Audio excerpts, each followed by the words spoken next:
Hello, I'm Justin Roberts, and today I'll be talking to you about my project on deconstructing the card game MLB Showdown. First, I'm going to start with my project statement, then move on to how the game is played, where I got my data from, if any other researchers are doing the same project.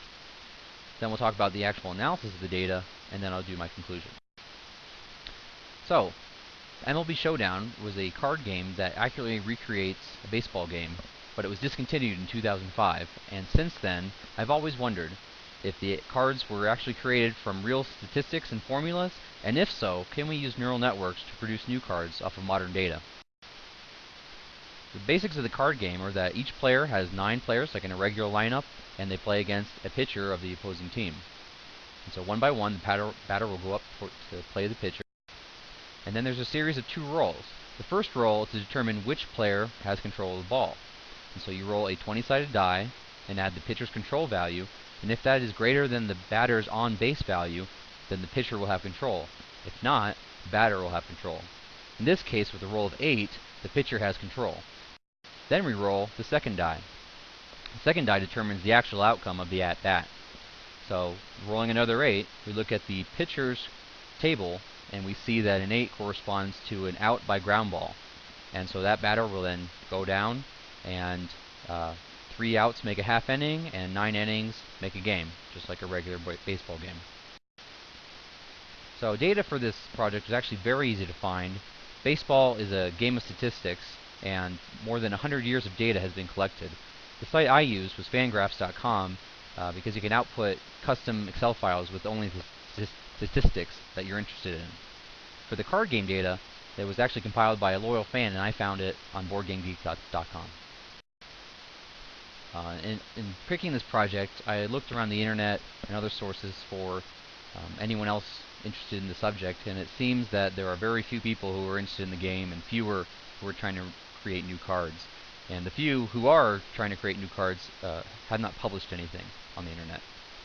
As far as I can tell, no one has attempted to use neural networks on this data before. So, using the data, we then move to IBM SPSS Modeler to set up the neural network. And we have 2 data sets going into the neural network. The first is the training data, circled in yellow.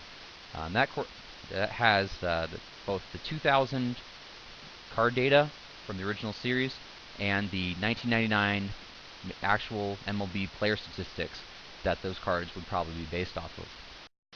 The second data source is the current 2012 Major League Baseball statistics that we can then use the neural network to create new cards.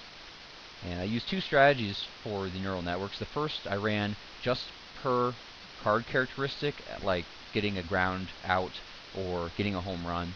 And then the second time I did the neural network looking at each player as a whole player and doing all their statistics together.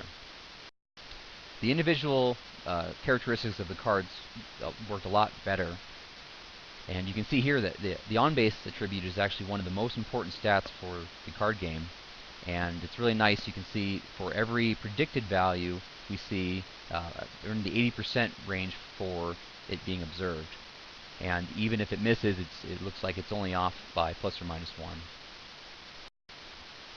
So looking at each statistic through the neural network, we can see that each one is in the 80s to 90s. And so this really shows that we've got a good prediction for the attributes. Now the 2 standouts being low are the out by ground ball and out by foul ball. And I attribute those 2 for being low percentages as there was no clear defined statistic for those, and so they can change very easily depending on the player. And now that's in comparison to 2 of the highest attributes, where you can see there's a lot fewer variables that the attribute is dependent on.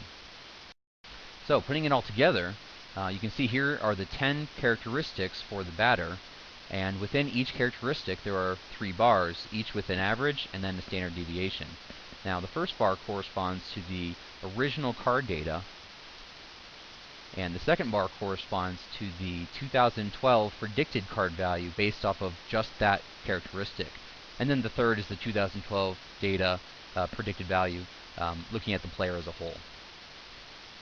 And so, as you can see, both the second and third bars being the 2012 predicted card values correspond very nicely to the original card data, and this gives me a lot of confidence that we can actually model or recreate players off of modern data. And so let's do that. One of the few players that was around back in 2000 when the game started and is still playing today is Derek Jeter. And so you can see that the original card value for Derek was in blue, and then the modern statistics for, or the modern projected value off of his statistics are in red. And even though they're not identical, they are indicative of a certain level of play. And I would say that the 2012 predicted value is probably shows more of how he's progressed in these 12 years. So in conclusion, I can say that yes, the original designers of the game did use algorithms based off of actual statistics to determine the values on the cards. And also, yes, we can use neural networks to emulate those algorithms and create new cards for the first time in over 8 years. So once again, I'm Justin Roberts, and thank you for your time.